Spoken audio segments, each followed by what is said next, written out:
la Casa de la Cultura Ecuatoriana Benjamín Carrión, núcleo de Loja, a través de la sección de literatura, se permite presentar el programa La Literatura Lojana en voz de sus autores.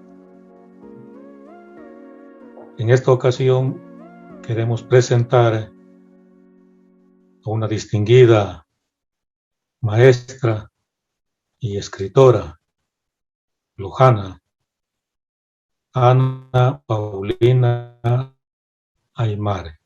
Bienvenida, Paulina, a este programa. Su producción literaria. A Loja y al país le conviene que conozcan a sus escritores, a sus narradores, poetas, ensayistas, y este programa justamente está dedicado para que la voz del autor, la voz de la autora, pueda expresarse en este canal. Una vez más, bienvenida, Paulina. La primera pregunta que quiero formularle es, ¿cómo así esta inclinación por la literatura? ¿Desde cuándo usted trabaja en este hermoso campo? Aunque a veces también un poquito complejo porque implica dedicación, muchas lecturas, pero cuando uno le nace, es factible que uno pueda llegar a producir lo que tiene en mente. Cuéntenos algo al respecto, Paulina. Muchas gracias a la Casa de la Cultura, Benjamín Carrión, núcleo de Loja, y a usted, Galito, por esta oportunidad. La pregunta es que, ¿cómo fue que me inicié en el campo de la literatura? Escuchando su pregunta, en realidad me acabo de dar cuenta de que tal vez para muchas personas esto sea difícil o, ¿cómo podría decirlo? Una tarea imposible sentarse a leer, pero para mí no lo fue, nunca. Desde niña tuve un gran interés para aprender a leer en primer lugar, gracias principalmente a mi mamá que me enseñó a leer. Y lo que sentía era una desesperación por leer, entonces no lo considero propiamente un esfuerzo. Ahora, en cuanto a, hay que ver que el campo de la literatura es un campo complejo, en el sentido de que lo que se ve, el producto terminado, el libro, es ya el final de un montón de campos, de tareas mentales que uno ha logrado, de las que uno ha logrado apropiarse pues a lo largo de varios años. Es una cuestión de observación, de síntesis, de análisis, de contextualidad, en el ejercicio de la lectura, pues no es pasivo, no es que solamente entra la información, sino que uno la apropia, la interpreta de otros modos y de ahí pues uno puede volver a construir algo más. Entonces, yo creo que sinceramente sí se nace así. También se puede uno con trabajo eh, abarcar el campo de la literatura, eh, pero sobre todo creo que sí es una especie de brillo con el que se nace. Unos más y otros menos, la verdad. Qué interesante.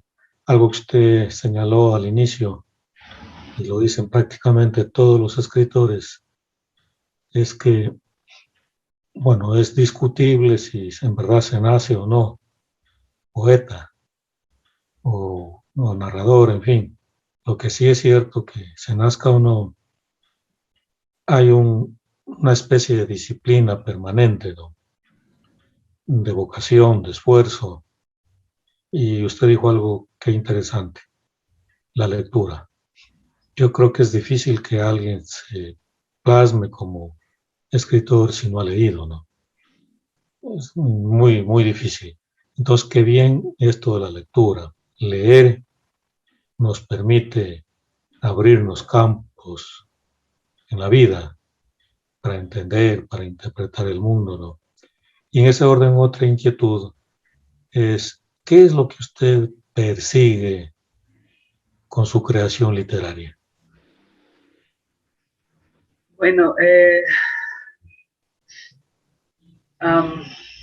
qué pregunta tan difícil porque, eh, veamos, ¿qué persigo con mi creación literaria? Ah, al principio, cuando era muy niña, era el placer realmente, porque en eso implicaba únicamente la lectura, principalmente de historietas. Y de algunos libros también. O sea, mi interés, como el de cualquier niño, era el de divertirme. Y era un dulce placer, porque la imaginación no tiene límites. Entonces se volvían a reelaborar todas las historias en mi cabeza.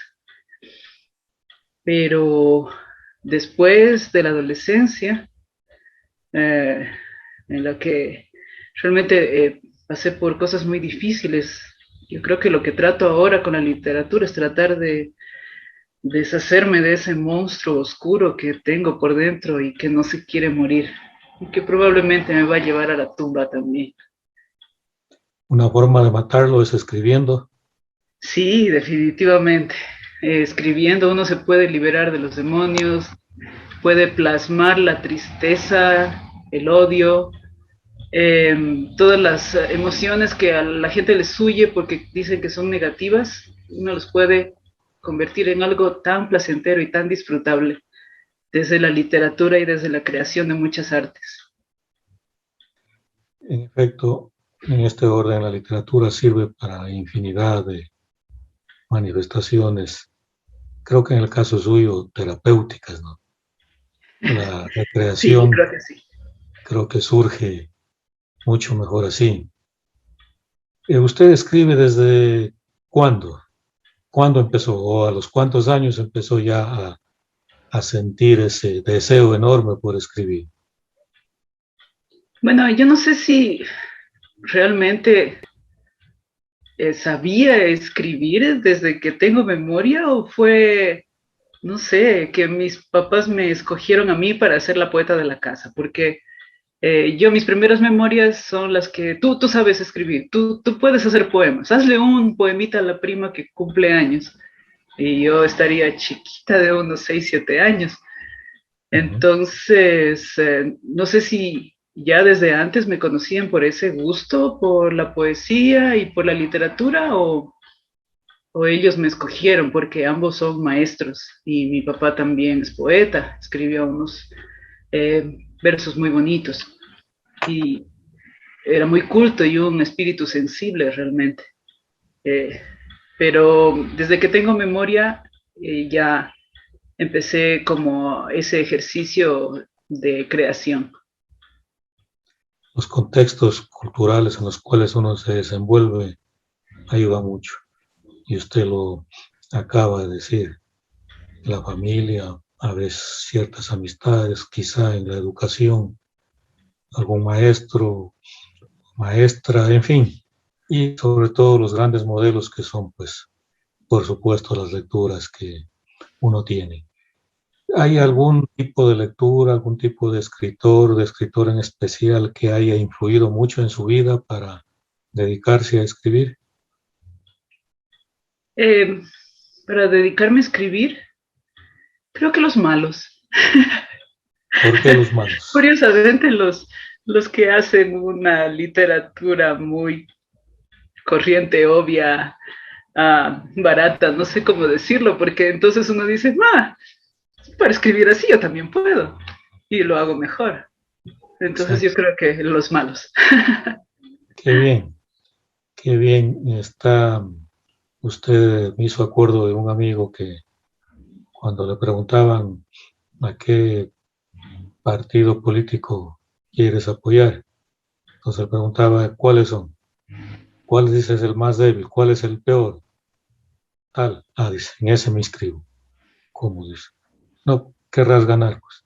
No, no, dice, yo quiero apoyar al débil, al malo, al que no puede. Acá, interesante lo que usted señala, y eso ya es tener un alto sentido crítico. Claro, uno está leyendo algo y de pronto hay algo que no cuaja, como se dice, que no le llama la atención o en efecto se ve que no hay ahí lo que uno quisiera. Y qué bien, mire que eso a uno lo motive para crear algo mejor. ¿Cuál es el primer libro que usted publicó y en qué género? El primer libro que publiqué fue Muchachas Ocultas, es de cuentos. De cuentos. ¿De qué Ujú. año es el libro? Ese es del 2002, si mal no recuerdo. Mala Yo madre no se no, acuerda el nacimiento de sus hijos. yo no lo, yo no lo conozco. Usted me hizo llegar alguna vez y eso quería preguntarle. Tiene aquí un poemario del año 2007, En Boca de Marte. Claro, tengo aquí el borrador. No sé qué Ah, fin tuvo este poemario, lo publicó con ese sí, ese mismo poemario fue nombre publicado por la editorial Vizcacha, que la dirige Patricio Vega. aquí en Loja. Sí, Ya. En el 2007 mismo, no, eso fue hace unos pocos años. Fue en el 2015, me parece. entonces demoró algo. Sí, siempre Demoró bastante, sí. sucede esto de Y que claro, y se uno, nota, se nota la poesía que es como casi de principiante. aquí hay un poema que me voy a permitir leerlo, si usted me permite, y Claro, no lo veo de principiante. Es muy bonito, dice Azul Celeste. ¿Sí se acuerda sí. de ese poema? Dice, adoro tu rincón celeste, aquel que escondes bajo la barbilla, oculto a medias, perfumado, trizado frasco de estrellas. Me encanta ese lugar, allí, rincón añil de tus secretos, que sin darte cuenta se desliza por tus celos. Intentas llevártelo lejos, enredarlo en un dilema, pero vuela a mí, como siempre, y se acurruca entre mis dedos. Ya no mientas, no puedes zafar la verdad de tu aliento. Es como ocultar tu aroma o el dorado fulgor de tu pecho. Ya no cruces los brazos, ya no frunzas el ceño, es inútil. Ya no sigas, ya sé todos tus misterios. ¿A dónde irás que no sea mío el espíritu de tus besos? No finjas que no me quieres, que te delata tu azul de cielo. Un poema muy bonito. Bueno, no, todo está aquí, pero no sé, me llamó más la atención este poema. No sé si recuerde de él cómo se inspiró en algo, en alguien, o le salió así porque sí. Y a propósito, ¿cómo es su principio de escritura? Hay autores que señalan que le tienen temor a la página en blanco o a la pantalla ahí en blanco, porque cómo arrancar, cómo empezar. ¿Tiene usted algún ritual en ese sentido? Bueno, le hice Eh, dos o tres preguntas, ya perdón. a ver, primero, qué ternurita de poema. Se lo dedico calurosamente a, ya saben a quién. eh, ¿Cuál era la otra pregunta? A ver, ¿en qué me inspiré? Ese arranque, ese Ese principio de escritura. particularmente, ese es más bien una, como decir una tesis, una hipótesis mental que me hice, no está dedicado realmente a nadie, parece, pero no. Muchos de esos poemas yo los hice desde un sentido de como si estuviera hablando un hombre. Entonces, más bien lo que quería era como, esto es lo que me hubiera gustado escuchar. Entonces, de esa manera escribí muchos de esos poemas. Por eso hay algunos que son un poco brutales, la verdad, un poco bruscos. Qué Eh, bien. y la otra pregunta era, ¿cuál era la última? Ese principio, ese arranque de Ah, escritura, la ¿cómo, terrible cómo se página en organiza blanco. usted? Si usted Eh, piensa mucho lo que va a escribir o es como algunos escritores que dicen, no, yo ese rato me siento y empiezo a, lo que primero que se me ocurre y empiezo a desarrollar, dice luego. no, a ¿Usted mí me empieza cuesta así? muchísimo. Y si me siento ahí delante de la página en blanco, ahí sí ya no me salió nada. Realmente creo que las mejores ideas me salen mientras estoy lavando los platos. Entonces, mientras las manos están haciendo algo, es como que la mente se libera. O a veces estoy descansando sobre la cama, entonces estoy reflexionando, imaginando cosas, ahí me salen las mejores ideas.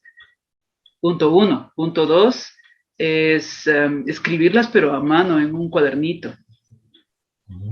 Y una vez que he hecho eso, entonces ahí sí puedo pasarlas al computador. Es que el computador es muy frío, es muy ingrato.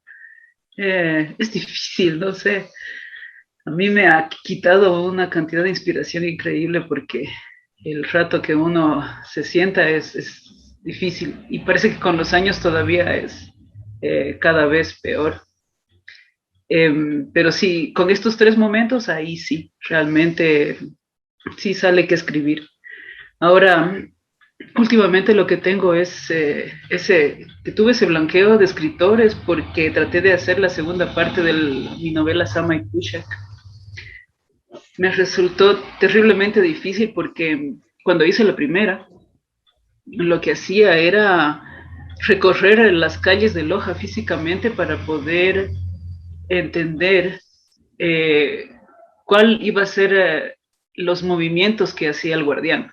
Entonces eso era para que la novela tenga verosimilitud. Pero en la segunda parte, el guardián hace un viaje a otra ciudad y ahí sí que ya me quedé.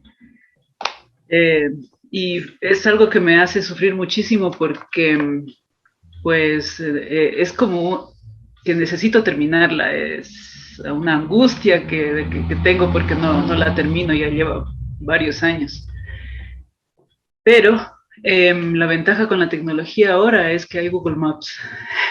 Con Google Maps la terminé de hacer. Está ya casi al final. Va a ser de que me enseñe porque yo no sé cómo es ese Ah, asunto. A propósito de la novela que usted estaba hablando, para la distinguida audiencia puede aquí apreciar, no sé si usted la aprecia ahí, en su sí, novela. sí, sí. Esta novela, mire que en el primer tomo ya es voluminoso, creo que son más de 300 páginas, más de 400, casi 500, 461 páginas, y esta es la primera parte.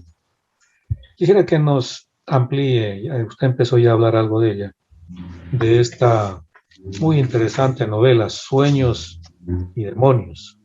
Aquí es donde usted expulsa de tormenta, ¿no es cierto? Dice Samay Ushak, así se lee, Ajá, guardián de pues, los sueños. sí. Ya. Por ejemplo, este primer volumen fue publicado en 2014. Aquí a través, dice, de la editorial Dragón Luz. Esta editorial es promovida por ustedes desde aquí de Loja. ¿De dónde es? Sí, esa es mi editorial. Yo misma le puse el sellito. Entonces va a ser ir a publicar donde ustedes también mis libros. ¿Perdón? Eh, Digo que entonces va a ser de publicar ahí en su editorial mis libros también. Bueno, aparte de ello, cuéntenos un poco de este amplio proyecto novelístico. ¿Cómo así? ¿De dónde saca usted tanta inspiración? ¿Por qué el tema? Un poco los personajes, en dónde se ambientan y lo que usted pueda contarnos de esta novela. Claro. La novela se trata de un superhéroe adolescente lojano que no es adolescente propio o el superhéroe que lucha contra grandes demonios y grandes catástrofes, sino es algo más espiritual, de hecho. Y tiene que ver con las leyendas lojanas y tiene que ver también con algo que es muy importante, que es el tema ecológico y que ahora realmente ya se ha vuelto emergente. Yo lo escribí porque me acuerdo que en ese tiempo estaba embarazada y lo que esperaba era la que, que mi hijo tenga todos esos atributos que tiene el guardián. La valentía, la honestidad, porque un superhéroe no es superhéroe solamente por sus poderes, sino también por todas esas virtudes y buenos valores que tiene. Eso fue propiamente la idea inicial y luego se fueron añadiendo más. Poco a poco se fue construyendo, tiene una estructura exactamente de episodios, porque mi idea al principio era sacarla por capítulos pequeños, para no sacarla así mismo de esa forma tan voluminosa como usted dice. Pero realmente resultaba muy caro y al final terminé sacándolo en una sola porque si lo pensaba más ya no lo iba a sacar. Se demoró bastante también en salir esa novela. Lo que sí podría decir es que a pesar de que tiene 400 y pico páginas, es sumamente fácil de leer, es suavecito. Yo creo que en 1 o 2 días ya se lo termina de leer. Eh, Hay gente que se lee, por ejemplo, los 4 libros de Crepúsculo, que realmente yo los leí y me parece una literatura bastante deficiente, pero a pesar de que son sumamente gruesos, eso se los lee, creo que me lo leí cada uno en unas 3 noches y ya está. Claro, la lectura, pues, cuando está en uno, en verdad leer no es un problema, es un deleite, ¿no? Pero a alguien que no sea lector, usted sabe lo que pasa en la educación escolarizada, incluso universitaria, que el niño, el chico, la chica, el joven, la joven no lee. Y si lo hacen, pues es un poco a la fuerza, ¿no? Y eso es muy triste. Acá en el caso suyo, por supuesto, pues qué bien, uno se lee con deleite y eso hace que ni siquiera uno sienta el tiempo. Y a propósito de que la lectura es agradable, es fácil seguir la trama en el libro, la pregunta es, ¿qué tipo de lenguaje entonces es el que usted emplea ahí para que haya esa fluidez de acciones en la novela? ¿Cómo Más pensó que mucho en el lenguaje, lenguaje para porque usted sabe que sí. varias maneras en el tratamiento del lenguaje? A ver, primero es descriptivo toda la parte narrativa, que cuando se van narrando las acciones es sumamente descriptivo, va hablando con detalle de todo lo que pasa, uh, de cómo son los monstruos, cómo es el guardián, sobre todo por eso precisaba de recorrer Loja, porque también se habla de los ambientes y las calles, tiene muchos detalles. Ahora, en la parte del lenguaje ya de los diálogos, eso ya depende de cada personaje. Entonces, cada personaje está bien estructurado, está muy bien pensado. Yo los sentía muy reales. Yo esperaba incluso hasta verlos caminar en la calle porque eh, tiene cada uno una personalidad muy bien determinada. Entonces, por ejemplo, si usted lo ve, de los hermanos Carrión, Jonathan es muy extrovertido, es cantante, es alocado y tiene un vocabulario soez bastante fuerte. Mientras que Esteban Saritama es más educado, es más tímido, eh, pero tiene también más sentido del deber y además su historia es muy diferente de la de Jonathan. Él ha tenido que luchar, de trabajar desde muy niño, se ha quedado solo. mientras que Jonathan es el promedio de chico que tiene a sus padres, que tiene facilidades económicas. Entonces también depende de cada personaje para que aparezca el lenguaje.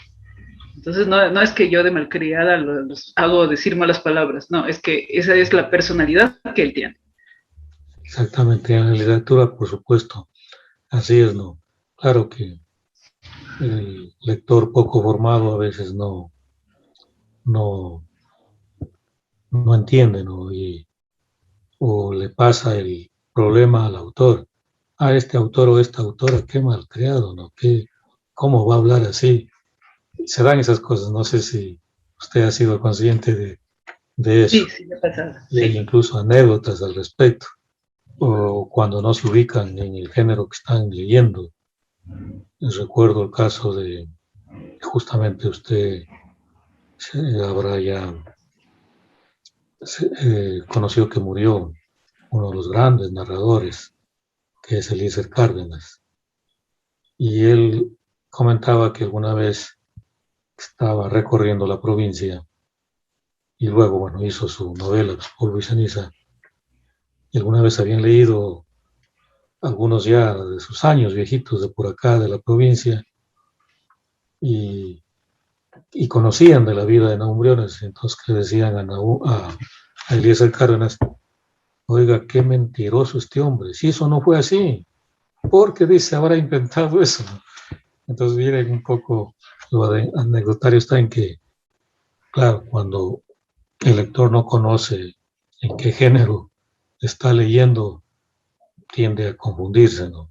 Es un problema que los profesores tenemos que por ahí trabajar también para que eso no suceda.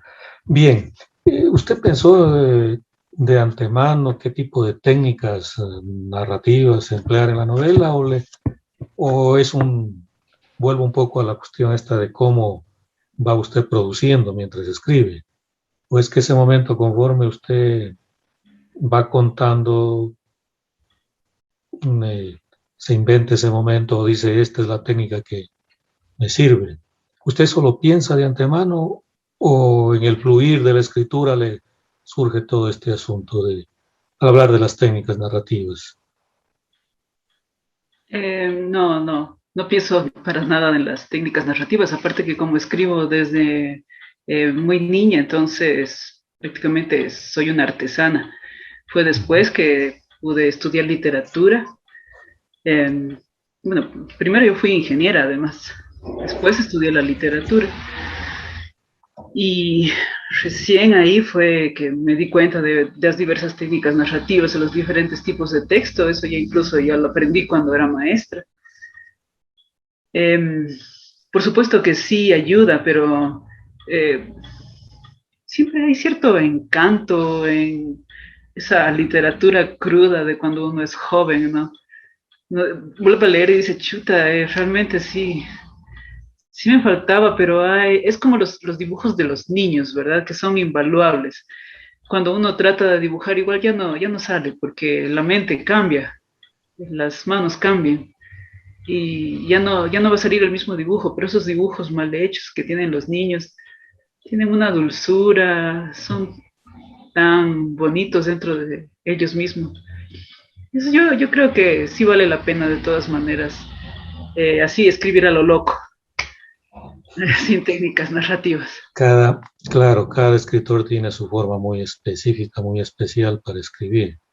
Es cierto que se puede dedicar a escribir a alguien que es buen lector y sin necesidad de que haya cursado estudios. De hecho, muchos son Claro así, que son cuando ya se literarios. sabe las técnicas narrativas, ahí sí realmente, Uno ya repiensa, claro. claro, A propósito, a, pro- tiene razón la crítica, pero antes realmente ya no. a propósito de las titulaciones, usted sacó una maestría en literatura infantil y juvenil. Sí.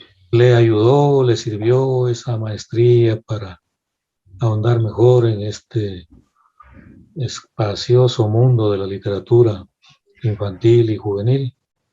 Bueno, toda lectura sirve. Incluso yo soy muy aficionada a la lectura de científica, sobre todo a la física cuántica. a la teoría de la relatividad, a todo lo que habla de entropía, porque, bueno, por mi profesión de ingeniera en primer lugar y además porque siempre me gustó la ciencia ficción y estoy empeñada en escribir ciencia ficción ahora. Entonces, todo sirve, incluso las noticias, las cartas. Um, en un sentido estricto, todo va a servir para convertir todo ese amasijo en un, ya pues en una obra de creación ya más detallada, más pura. Ahora, en cuanto a la maestría, pues por supuesto, pues con más razón, si cualquier texto sirve, entonces la maestría con más razón. Eh, Fue muy, muy bonita esa maestría, yo realmente la disfruté, porque oigo que muchas personas sufren bastante. No, realmente yo sí la disfruté, me dio muchas alegrías porque se podía uno noticiar de literaturas bellísimas, algunas muy polémicas, y también uno se pone a pensar desde el punto de vista del niño, que cómo funciona su mente, cómo funciona su cabeza, qué es lo que está pasando en ese pequeño animalito fundamental que luego se transforma. Y eso digo invaluable porque después ya no se vuelve a hacer lo mismo, ¿no? Sobre todo al final, para hacer la tesis, me gustó mucho que se enseñaron algunas herramientas teóricas, sobre todo lo que es la hermenéutica, la contextualidad. Eso sí, realmente me pareció súper útil. De pronto no tanto para escribir literatura, pero sí para escribir ya textos académicos, que también son muy importantes. Claro, qué bien. Para la distinguida audiencia que se incorpora, estamos conversando con Ana Paulina Soto Aymar, escritora lojana, autora de varios libros. Y a propósito de ello, tengo aquí también en mis manos un ensayo. Mire que le mostré un poemario escrito pues por usted, luego una novela, nos habló usted de su libro de relatos, y aquí en mis manos tengo un ensayo que incluso fue ganador de usted obtuvo el primer premio del concurso de literatura Ángel Felicísimo Rojas 2012, y el libro lo publicó la Casa de la Cultura en el año 2013, creo, si mal no estoy, y este ensayo habla sobre Loja, cultura de traje y corbata. Es un título muy agradable. Cuéntenos un poco, Paulina, sobre el nacimiento de este bello hijo suyo. Claro, hace ya, bueno, no son muchos años, sin embargo, fue premiado y por ello pues se entiende que es un muy bien trazado ensayo. Si nos conversa, por favor, sobre este libro. Bueno, cambió un poco la cultura acá, sobre todo a partir del Festival de Artes Vivas, ¿verdad? Entonces fue como que la cultura de Loja se abrió un poco más. Para el tiempo en que lo escribí, sí, realmente sí se necesitaba una buena crítica, sobre todo de bueno, cómo nació fue que mucha gente me decía, es que yo tengo mi librito de poemas que los escribí en el colegio y los quiero sacar. Ya sabe, sembrar un árbol, escribir un libro, tener un hijo. Y yo, sí, bueno, está bien, pero lo que pasa es que la verdad es que no todo es publicable.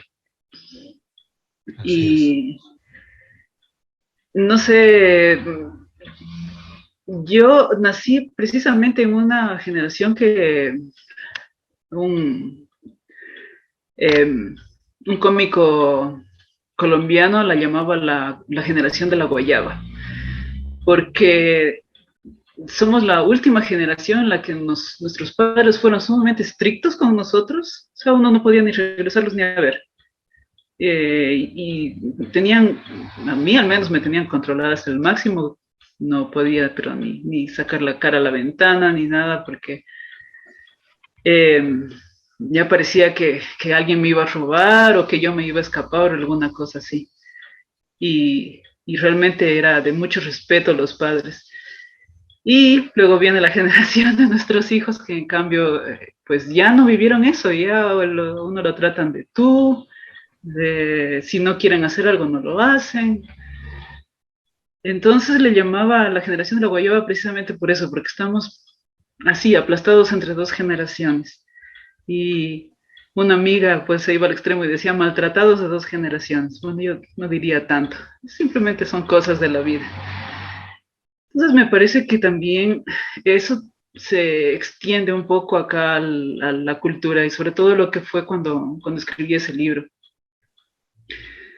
Estaban los mayores que para una obra artística tenía pues uno que ponerse terno, estar todo muy formal, y la idea siempre, por ejemplo, de la poesía es, no, es que ponte eterno porque vas a leer poesía.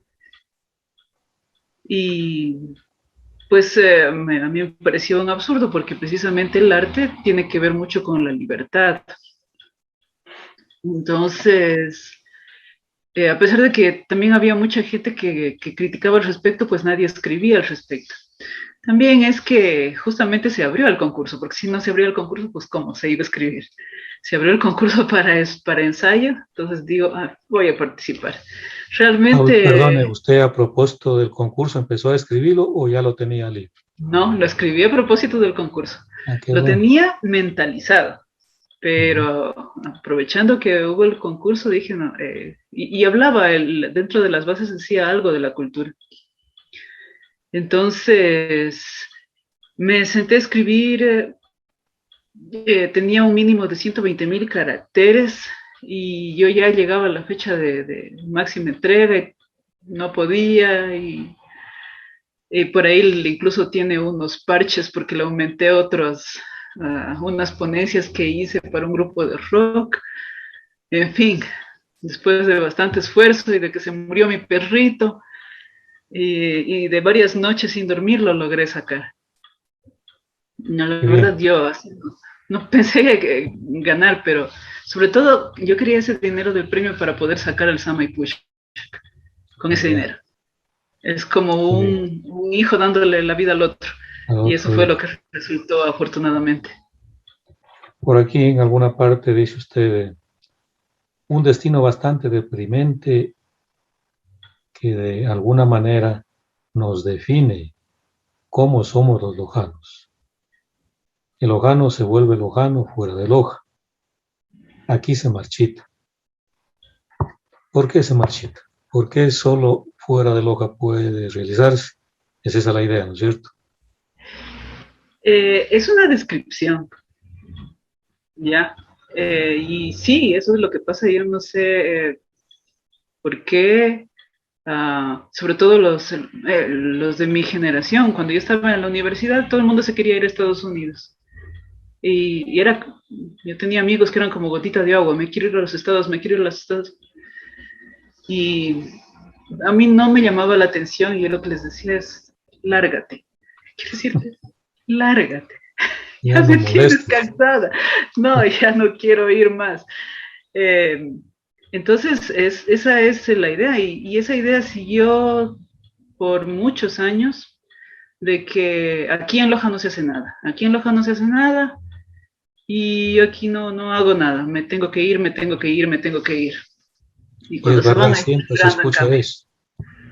Todavía se escucha eso, no, es Sí, que, eso digo, los tiempos cambian. Ahora con lo de la pandemia, eh, se ha vivido realmente como un nuevo éxodo. Bueno, me imagino que sabe las noticias, estamos prácticamente los ecuatorianos corriendo en desbandada. Eh, bueno, es tremendo lo que está pasando. así Y es. más que nada eso se refiere al hecho de que el lojano es nostálgico. Es por naturaleza nostálgico, parece que siempre Paulina, quiere andar justo extrañando. aquí lo dice. Mire, perdone, justo y eso, a eso iba la pregunta, perdone que le interrumpa. Dice, pero cuando está ausente, tampoco alcanza la felicidad. Está en un permanente estado de nostalgia. ¿Cree usted que los loganos de por sí somos nostálgicos o qué? Sí. ¿A qué se deberá eso? ¿Somos muy querendones o qué sucede?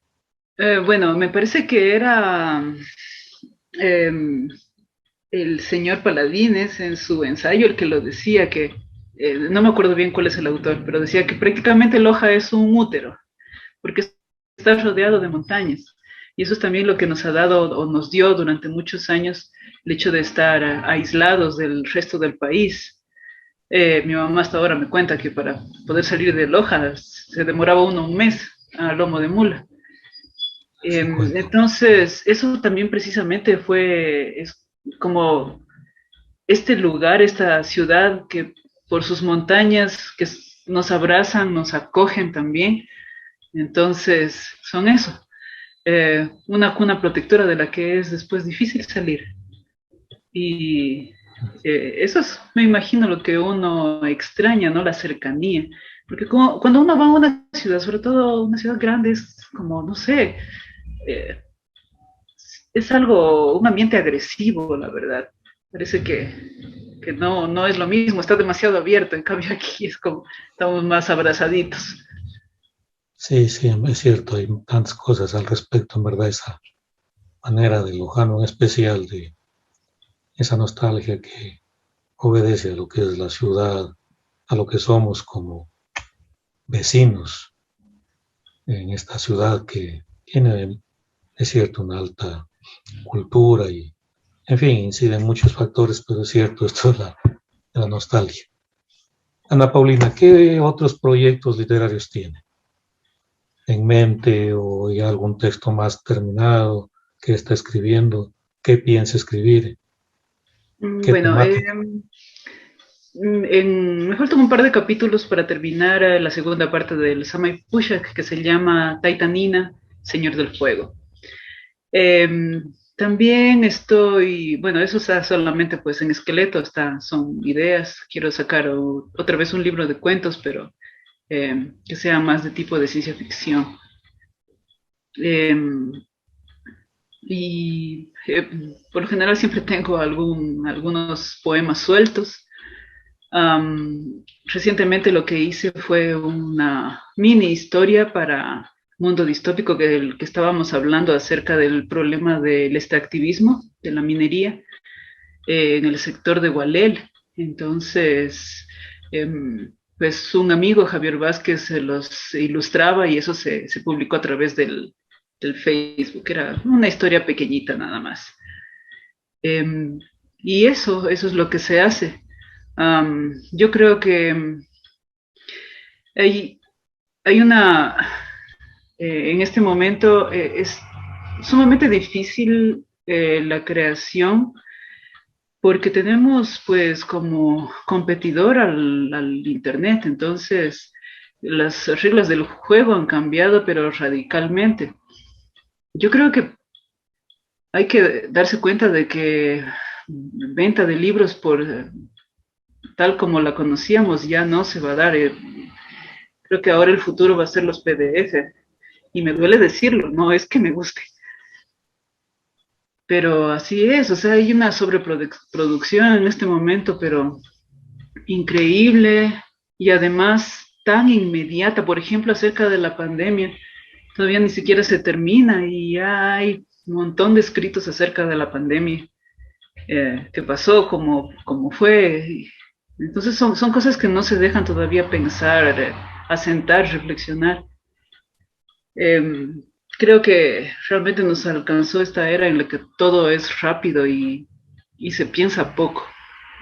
Se piensa poco, esa es la Se verdad. piensa muy poco. Es Y cierto. tristemente no tenemos otra que adaptarnos. Entonces, pues hay que ver qué es lo que pasa. Ya hace algún tiempo realmente yo ya me decepcioné totalmente de la publicación, o sea, en primer lugar del lanzamiento del libro.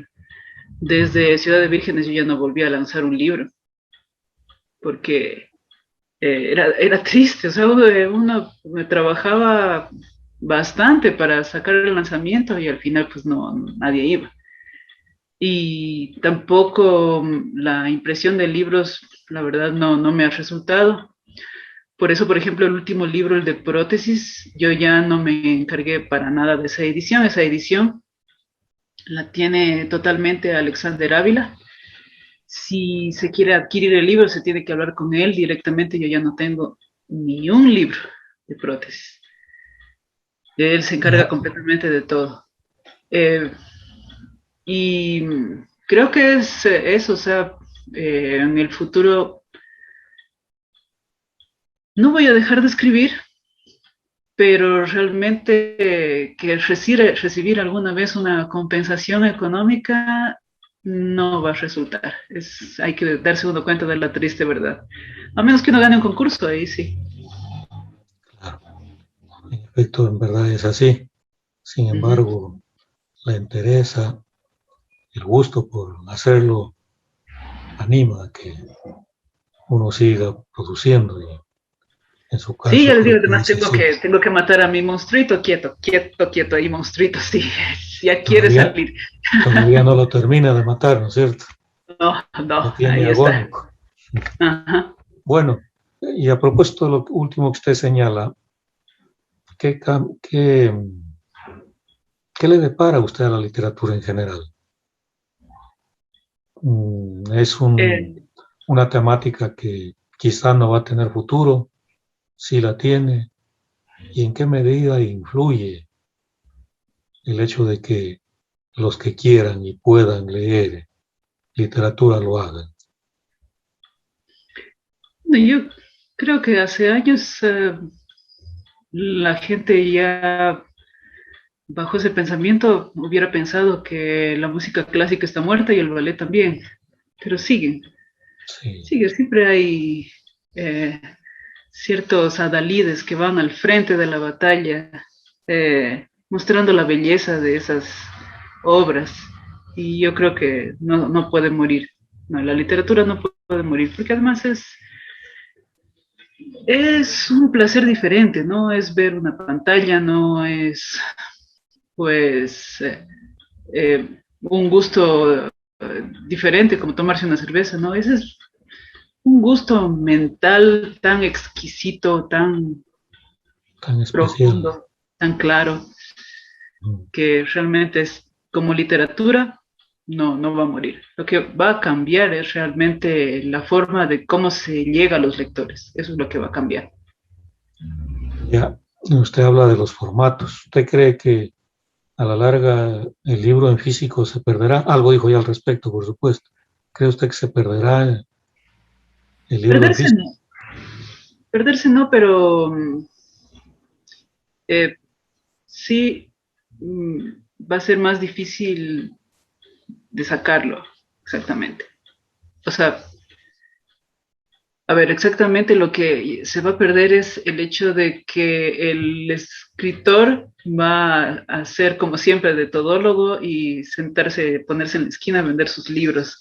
Eso yo creo que va a cambiar. Necesariamente alguien más tiene que hacerse cargo. Y ese alguien más, pues está ya formándose en este momento. Muy bien, Paulina. Estamos llegando a la finalización de este programa, La literatura lojana en voz de sus autores. Sus últimas palabras sobre su trabajo, sobre la literatura lojana en especial.